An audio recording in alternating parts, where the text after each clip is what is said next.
For 18 months, the Japanese have built and fortified. For 18 months, we have struggled for a foothold. Now the Russells, Southern Solomons, and parts of New Guinea lie behind us, in our possession. From our forward bases, American bombers arm for a strike at Rabaul.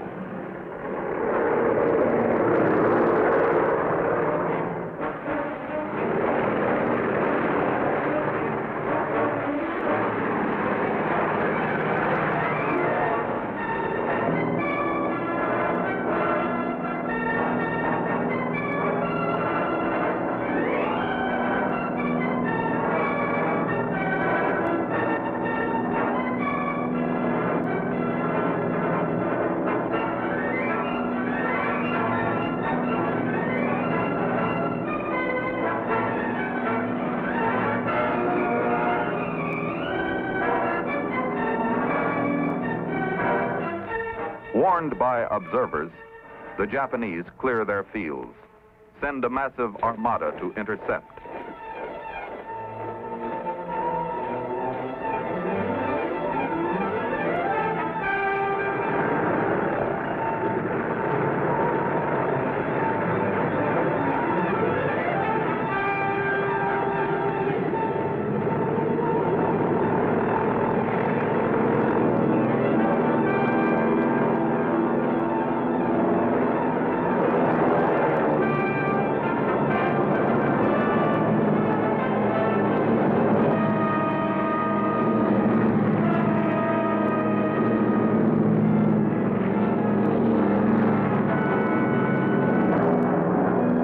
Fighter planes of our own, and with a sky full of angry lead, it is inevitable. Some of our planes are shot down.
When history has repeated itself and once again we are free, the sky ahead blossoms with still more greeters, this time from Bonus and Buka airfields on northern Bougainville.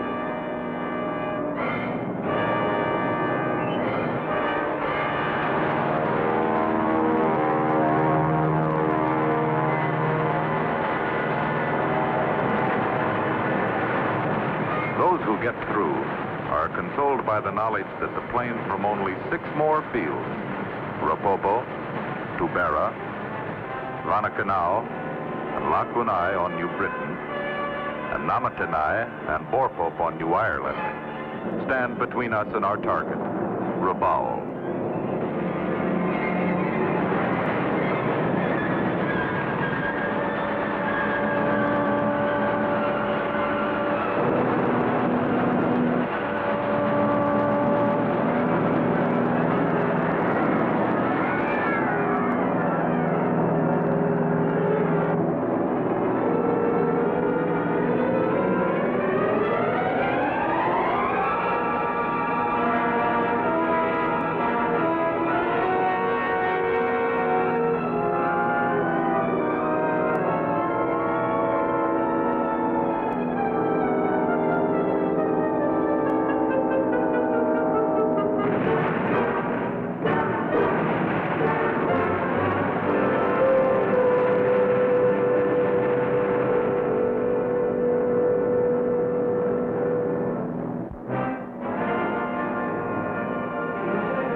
Such a situation was intolerable.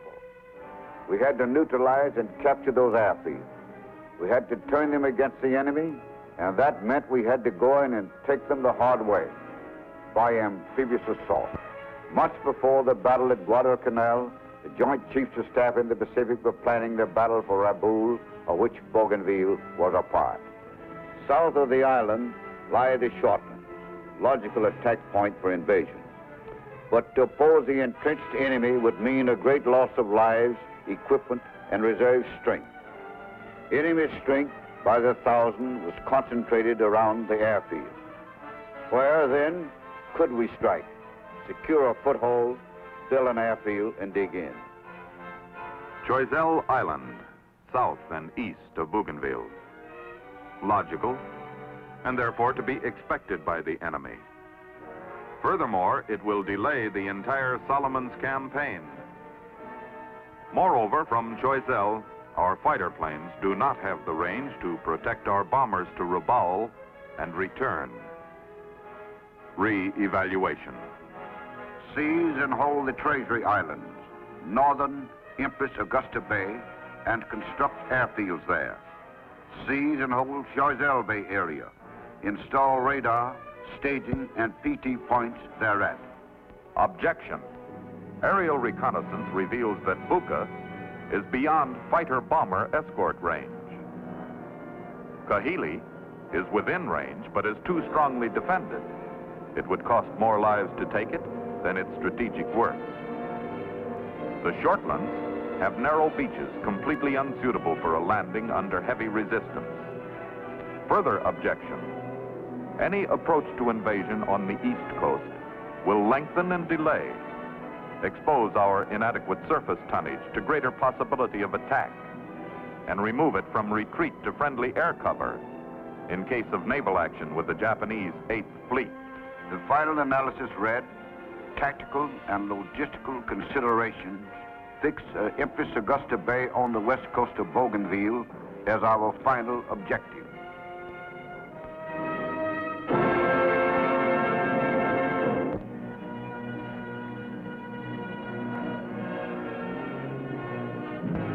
Intelligence units go into operation on a scale heretofore impossible. Ground units transported by submarine to suitable landing points on Mono and Sterling Island in the Treasury Group.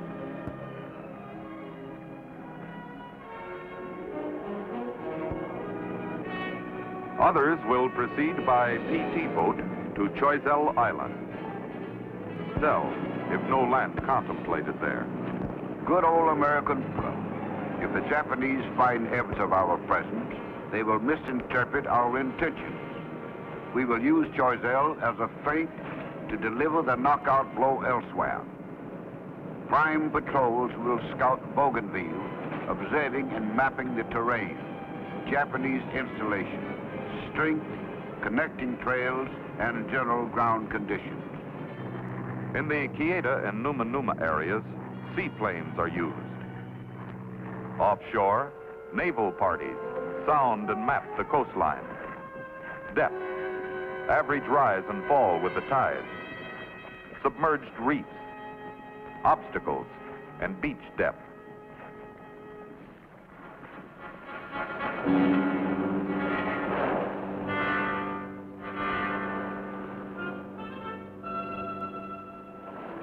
And for a period of several weeks, Marine, Navy, and Army personnel roam, photograph, scout, spy upon, and elude an enemy who boasts of his superiority.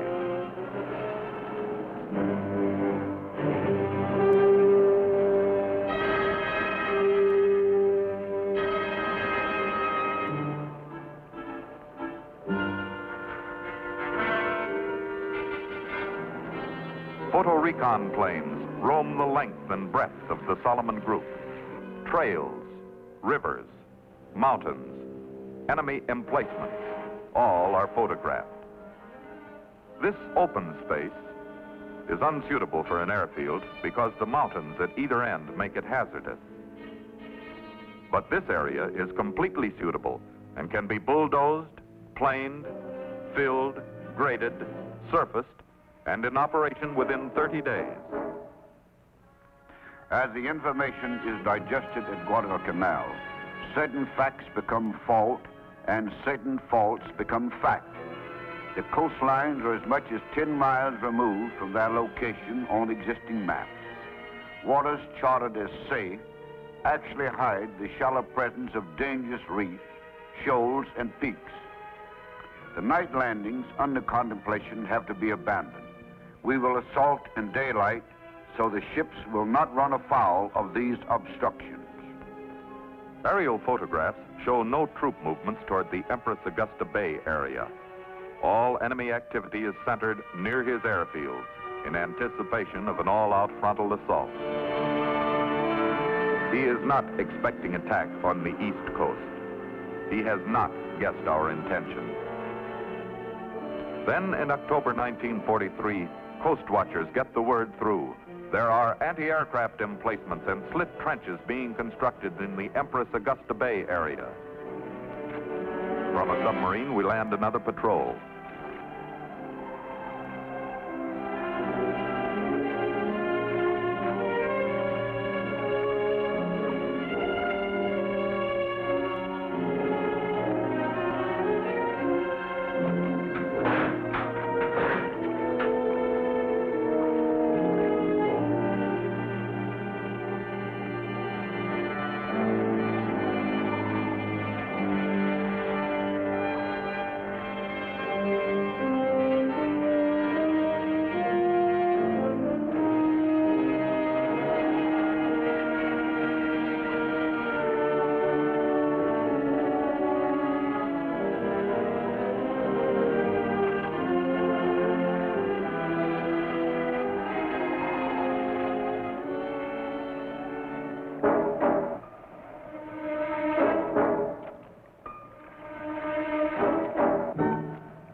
Their scouting report is reassuring.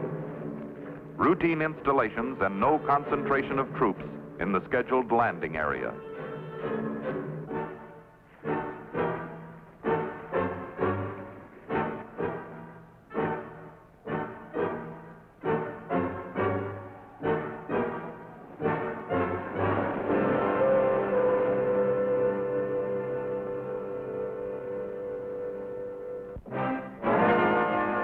The war plans go on accordingly.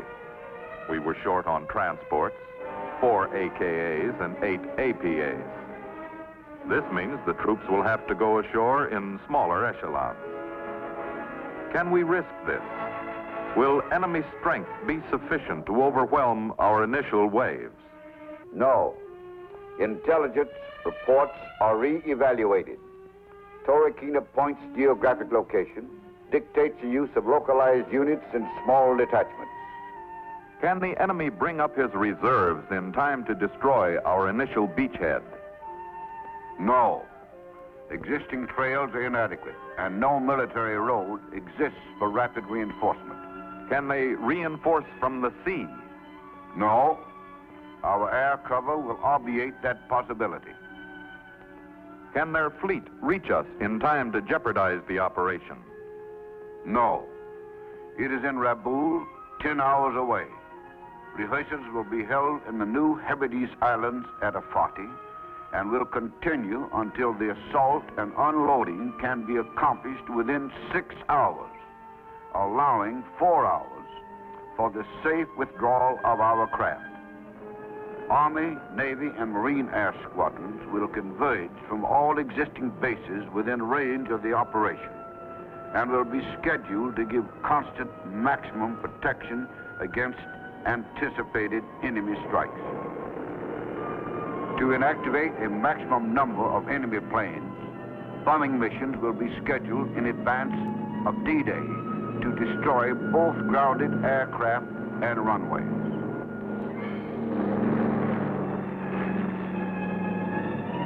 On D-Day, naval units will concentrate their fire upon the attended landing areas and strong points. High-level bombing missions will be flown, closely followed by low-level strikes and strafing. The task forces will furnish cover for the amphibious landing. As diversionary measures to screen our real intent, the combined air forces will seek out and engage all Japanese naval units within the area, and a bombing mission will be sent over above.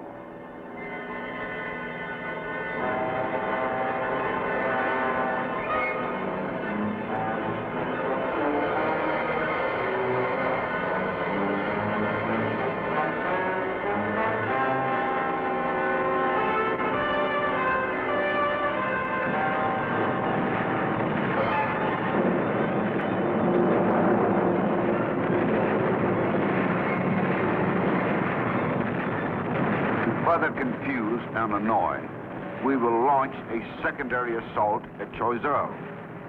This will draw his attention to the south and prevent his reinforcing the Bougainville area from his southern forces.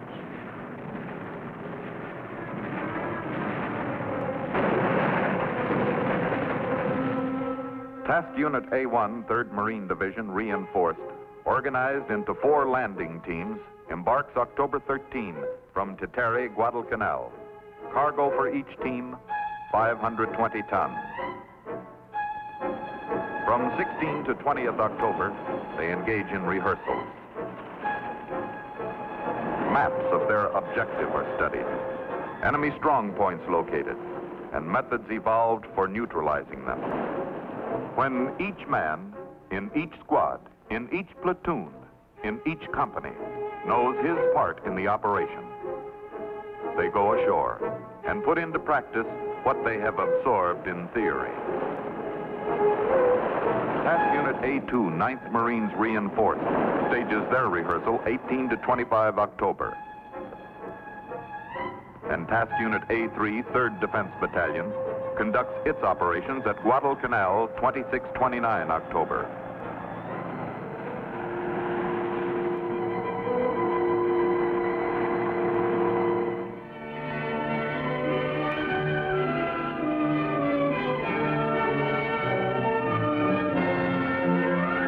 All units of the attack force rendezvous 84 miles west of Guadalcanal at 0740, 31 October.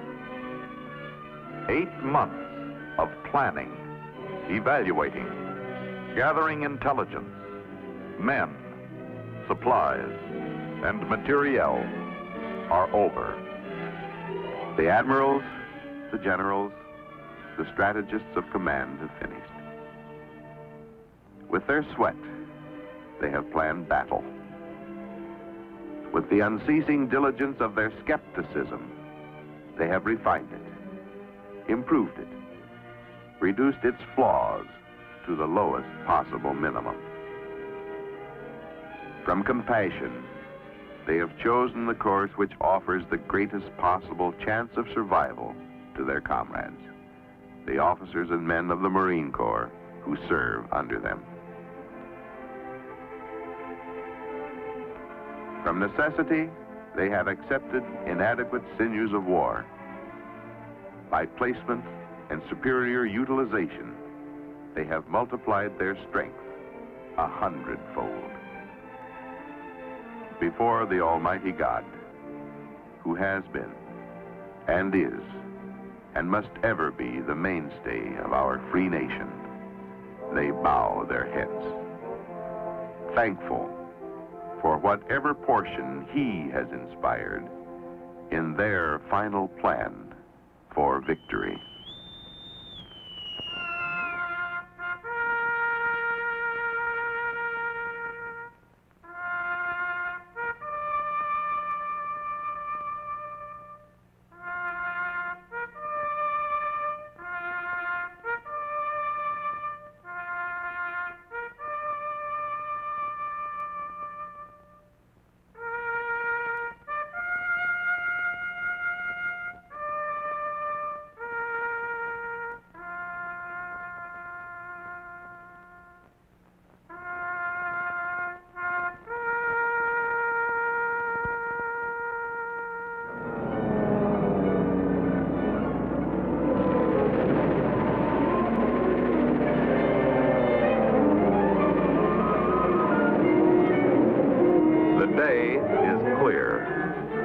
6:14 a.m., the minesweepers go in, clearing lanes 6,000 yards ahead of the transports.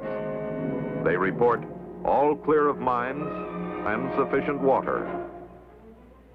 Upon reaching a point 3,000 yards off Cape Torquena, each transport executes a 100-degree turn to port and takes the point under 3-inch gunfire.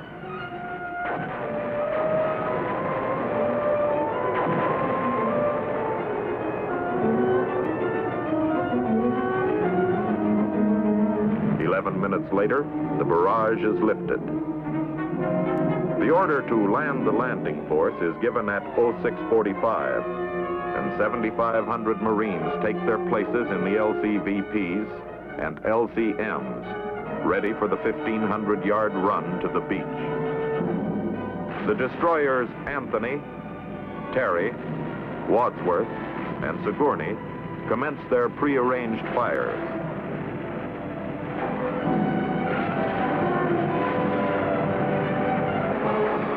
At 7:21, this fire ceases, and 31 TBFs of Marine Air Group 14, based at Munda, bomb and straight until 7:26.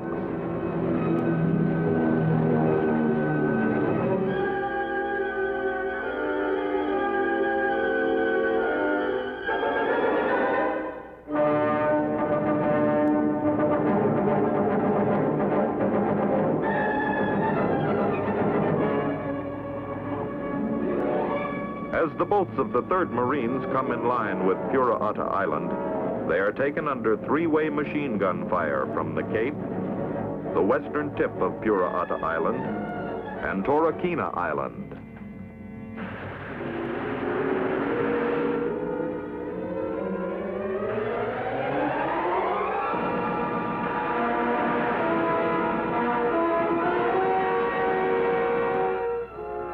The 3rd Raider Battalion, less Company L, lands on Pura'ata Island and starts mopping up the anti-boat defenses. The enemy keeps them under pressure.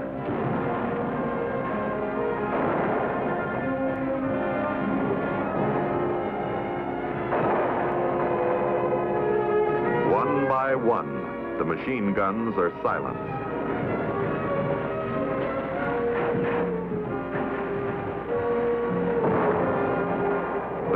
The snipers. It is a 2-day job. Meanwhile, as the boats of the 1st Battalion, 3rd Marines continue past Pura'ata Island, they are again under machine gun and rifle fire from Cape Torquena. As they near the shore, another voice is heard. Its fire is deadly. 50 high-explosive shells score a batting average of 280. 14 boats are hit. 4 destroyed. Among them, that of the group commander. And the assault waves become disorganized. Companies of the 1st Battalion are landed in practically reverse order. These could have been the seeds of disaster. By this time, entire organizations were broken up. Platoons and companies were thrown out of position by being landed on the wrong part of the beach. Contact was lost between companies. The battalion lost its communications and therefore control of its subordinate units.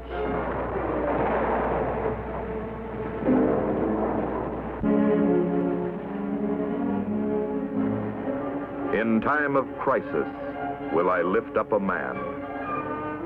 And a man is lifted up. Then 2, and then a score. Individuals thoroughly trained as small unit leaders. Individuals who know the mission. Individuals who are ready and willing to take charge in a crisis.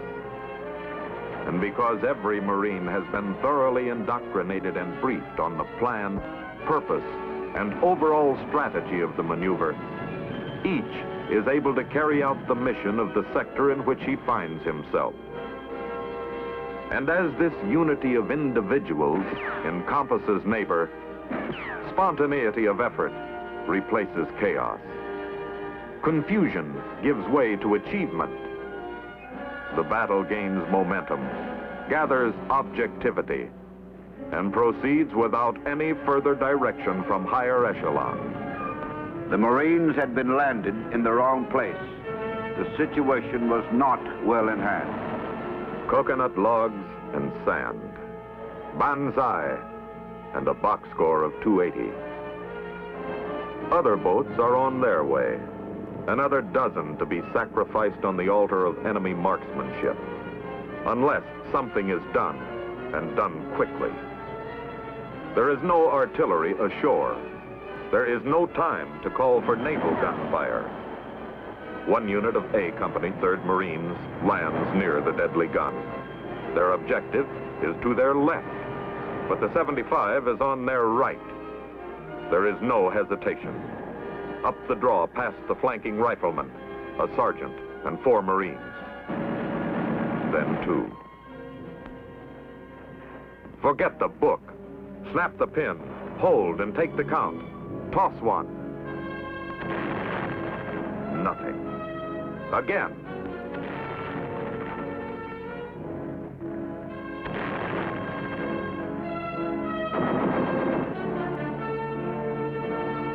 It is not enough.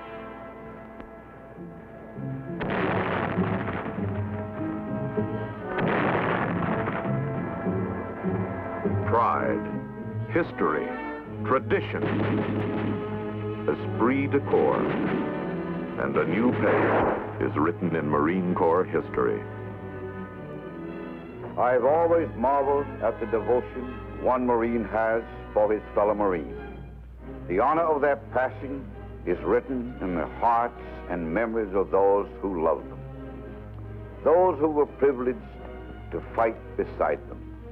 Our grateful nation. A sergeant and 4 men become none, but the lethal voice of the 75 is stilled.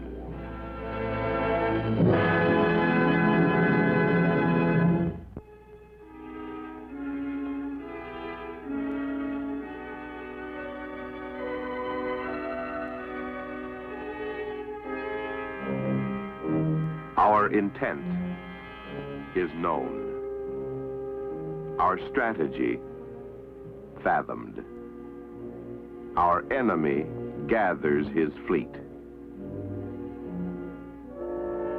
If he can sink or destroy our smaller force, the Marines will be severed from supply, reinforcement.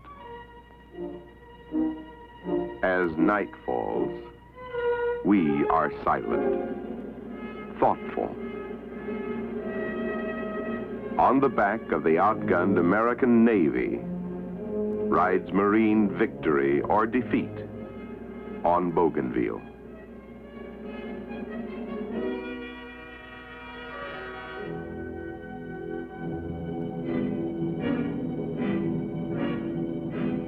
The darkness becomes taut, then oppressive, then shatters. It is 27 minutes past midnight on the morning of November 2nd. Rear Admiral Amori has begun his battle for annihilation.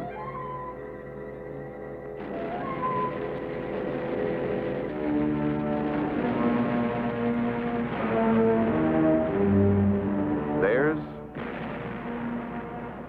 or ours? 2 down. 1 and 1, or 2 and nothing? And whose nothing?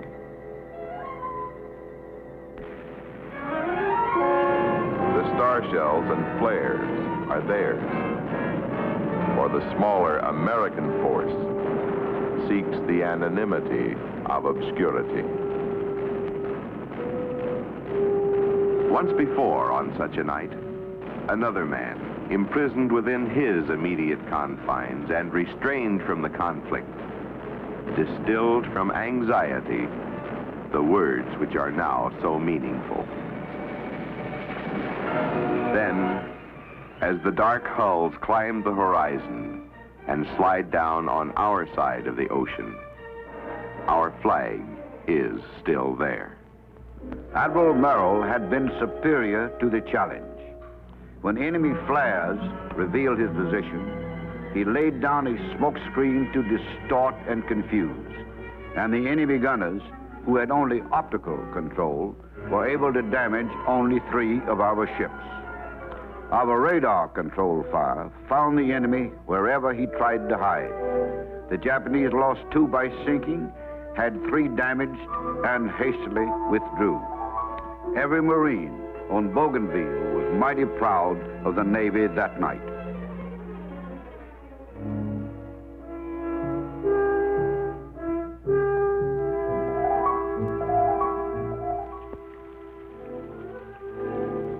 Bougainville has 2 seasons, wet and wetter.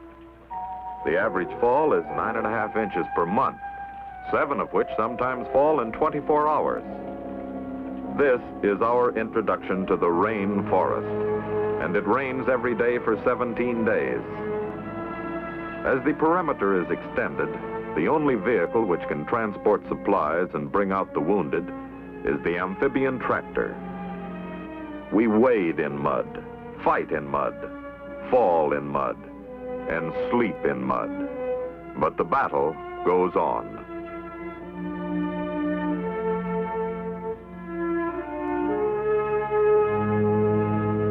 On November 7th, the first Japanese reinforcements arrive, land, dig in, and have to be dug out. The captain commanding B Company speaks Japanese. He moves along in an exposed position.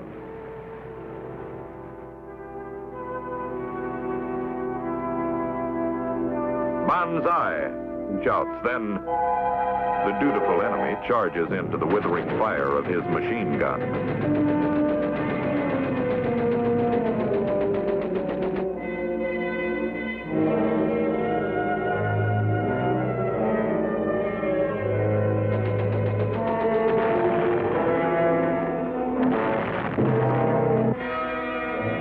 The captain loses a leg by his bravery, but he builds up a firing line and prevents infiltration by the Japanese.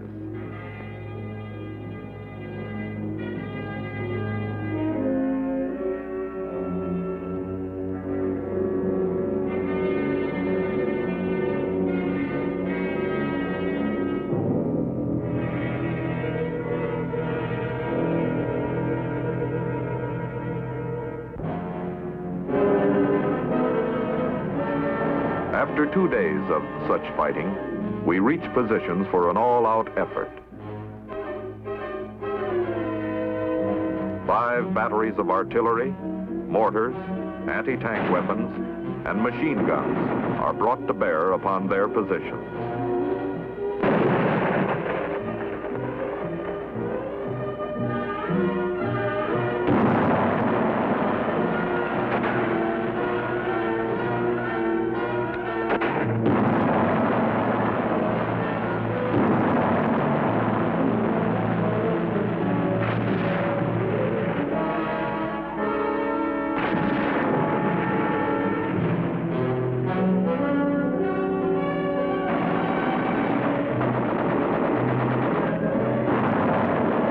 When it is lifted, the Battle of Coromokina Lagoon has been won. Marine air units help in the mopping up operation.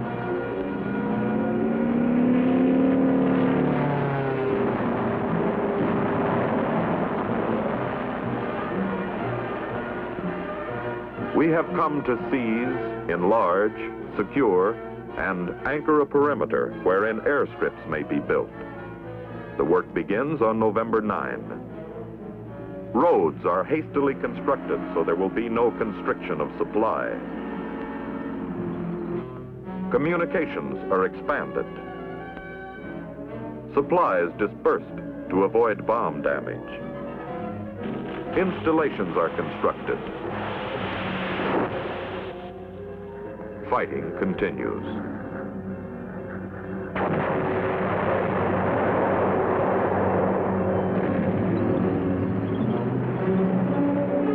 any overland reinforcement must come via the Piva, east-west, or Numa trails, we move quickly toward their junction. In the rainforests, you can step on the enemy before you see him. Their roadblock on the Piva Trail takes 3 days to overcome.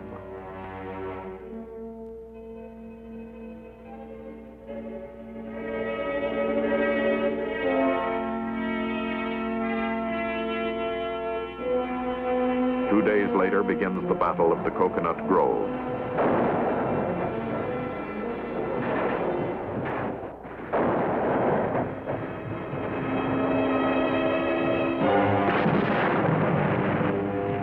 On the 14th, it is secured, and we own the junction of the trails. Beginning with the Battle of the Piva Forks on the 19th of November, it was all uphill fighting for the Marines. Civic Ridge, Hill 1000, held the Popping Ridge, Hill 600, Hill 600A. It is difficult to maneuver men and supplies through an almost impenetrable jungle. Units as large as companies can become separated and out of contact. But by November the 23rd, in spite of attacks, counterattacks, the jungle, rain, mud, and fever, the 3rd Marines had maneuvered into position for attack. From the height of Civic Ridge, they located 1,100 men of the Japanese 23rd Regiment concentrated in an area 800 yards square. The Marines and elements of the 37th Infantry Division, U.S. Army, had moved 7 battalions of artillery, 44 machine guns, 12 81-millimeter mortars, and 9 60-millimeter mortars into place, and registered them on all probable enemy positions.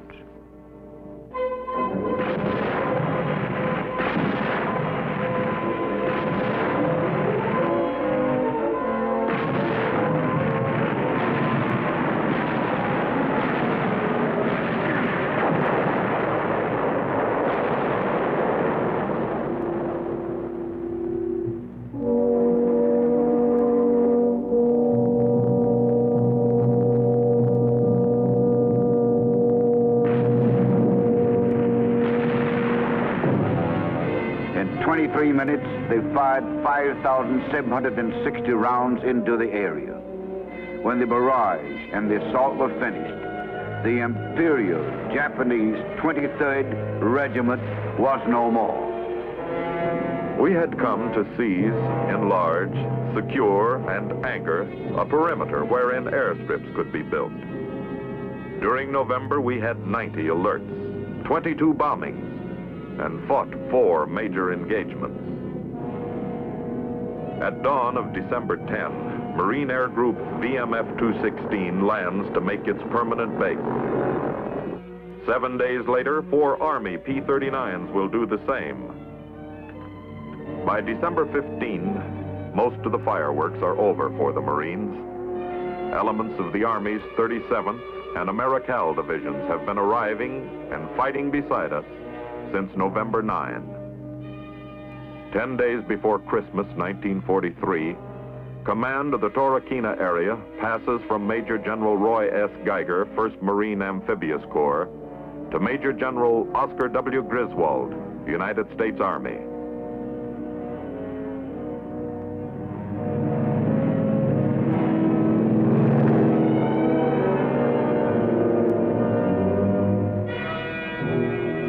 As rapidly as practical, Marine units are relieved. In 45 days, the Marines had achieved their portion of the victory at Bougainville.